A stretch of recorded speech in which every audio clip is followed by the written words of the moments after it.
يا شبابا قد أنابا وإلى الله استجاب. A story of a man, he approached the scholar and he asked him and he said to him, how do I see Rasulullah sallallahu alayhi wasallam in my dream? You know, what's the path, what's the way, what's the method to see Nabi sallallahu alayhi wasallam in the dream? The scholar, he said to him, do you love Nabi sallallahu alayhi wasallam? He said, yeah. He said, have you tried to see him before in your dream? And has it been one of your goals in life to see him? He says, I've tried many times to see him and I've always wanted to see him. That's why I'm with you. I'm asking you, how do I see Nabi sallallahu alayhi wasallam in the dream? This scholar, he ordered for a bowl of fruit to come. Or at that time, a bowl of fruit, grapes and cherries and mangoes and whatever it is in it. It was a luxury for people in the desert. For a bowl of fruit was presented to the Shaykh. When this scholar, he put the bowl of fruit in front of this young man and he said to him, what do you see in the bowl? He said, oh, mashallah, Allah, I see fruit and so on. He said, no, you can't touch it. Don't extend your arm to it and you cannot eat anything from it. Leave it, just look at it. So he looked at it and he said to him, go and come tomorrow. I'll answer your question on how to see the Messenger sallallahu alayhi wa sallam.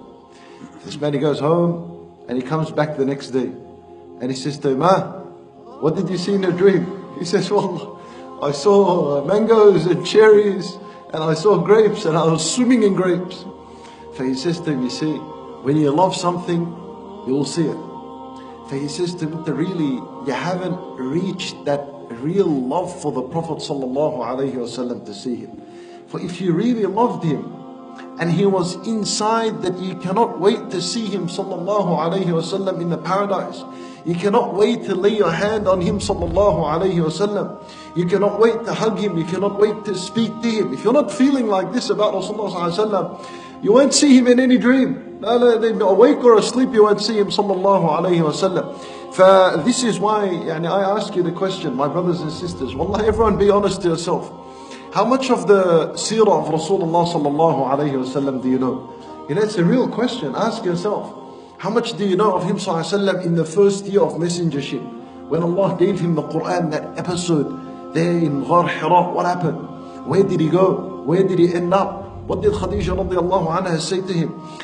All these moments in seerah make you love him sallallahu alayhi wa sallam. What happened to him just before the hijrah? What happened to him in his life in Mecca? On his way in the hijrah? What happened on the way when he was with Abu Bakr radiallahu anhu? And they came past Ma'bad. And Ma'bad's hadith is the most perfect and complete hadith in describing the look of Rasulullah sallallahu alayhi wa sallam. How many of you have just right now heard this name of Ma'bad? Ma'bad is the greatest hadith in the seerah that described the Nabi sallallahu alayhi wa sallam from top to bottom. From his hair to his eyes to his forehead to his nose to his ears to his shape to his everything. Well, when a woman describes a man, it's different to a man describing a man. For this hadith, this narration from a woman, Ma'bad, comes as an incredible hadith. How many of us do we know this hadith and this narration?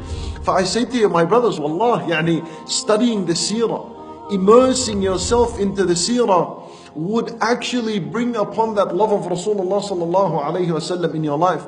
As-Sahaba radiyallahu anhum, listen to this. They used to say, كُنَّا نُعَلِّمُ أَوْلَادَنَا السِّيَرَ وَالْمَغَازِي كما نعلمهم الآية من القرآن. Allahu Akbar. They said that we used to teach our children the seerah of Rasulullah and the wars of Rasulullah sallallahu alaihi wasallam just like we used to teach them an ayah from the Quran. Same. Seerah was memorized like the Quran. The wars of Rasulullah sallallahu alaihi wasallam, Ghazwat Badr, Uhud, Al-Ahzab, Mu'tah, Tabuk and all that was memorized. Like the ayat in the Quran were memorized. Subhanallah. This is my point to you, my brothers. And so now we have a holiday that is approaching us now. Well, I think we're already in this holiday.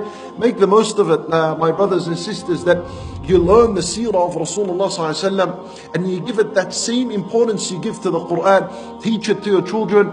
Encourage one another. Every two, find someone that is perhaps, more than you in religion. Maybe someone, he's been into religion more than you for 5 years.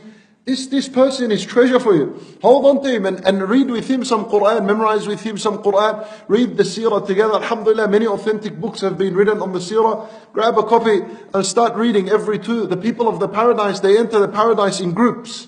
You don't enter the paradise on your own. Udkhulul jannata, right?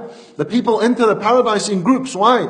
Because in this life they used to be in groups when they worshipped Allah subhanahu wa ta'ala. For every 2, 3, get together in these holidays, get your children and so on, and learn the deen of Allah subhanahu wa ta'ala, learn the seerah of Rasulullah sallallahu alayhi wa sallam, learn something from the Quran. From last Ramadan till now, how much ayat did you memorize? What a shame.